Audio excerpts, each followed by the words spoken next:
وهو القاهر فوق عباده ويرسل عليكم حفظة حتى إذا جاء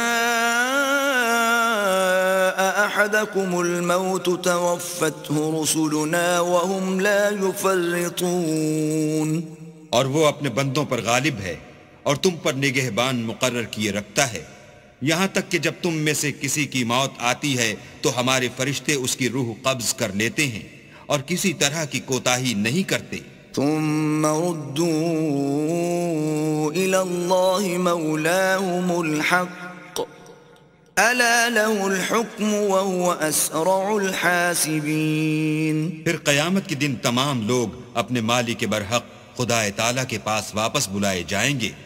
سن لو کہ حکم اسی کا ہے اور وہ نہایت جلد حساب لینے والا ہے. قل من ينجيكم من ظلمات البر والبحر تدعونه تضرعا وخفية لئن أنجانا من هذه لنكونن من الشاكرين.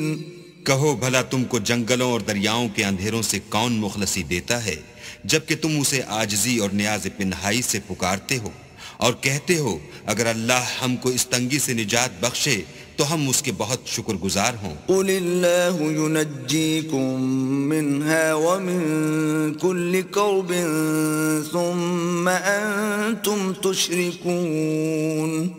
کہو کہ اللہ ہی تم کو اس تنگی سے اور ہر سختی سے نجات بخشتا ہے پھر تم اس کے ساتھ شرک کرتے ہو. قل هو القادر على أن يبعث عليكم عذابا من فوقكم أو من تحت أرجلكم أو يلبسكم شيعا ويذيق بعضكم بأس بعض انظر كيف نصرف الآيات لعلهم يفقهون. کہہ دو کہ وہ اس پر بھی قدرت رکھتا ہے کہ تم پر اوپر کی طرف سے یا تمہارے پاؤں کے نیچے سے عذاب بھیجے یا تمہیں فرقہ فرقہ کر دے اور ایک کو دوسرے سے لڑا کر آپس کی لڑائی کا مزہ چکھا دے. دیکھو ہم اپنی آیتوں کو کس کس طرح بیان کرتے ہیں تاکہ یہ لوگ سمجھیں.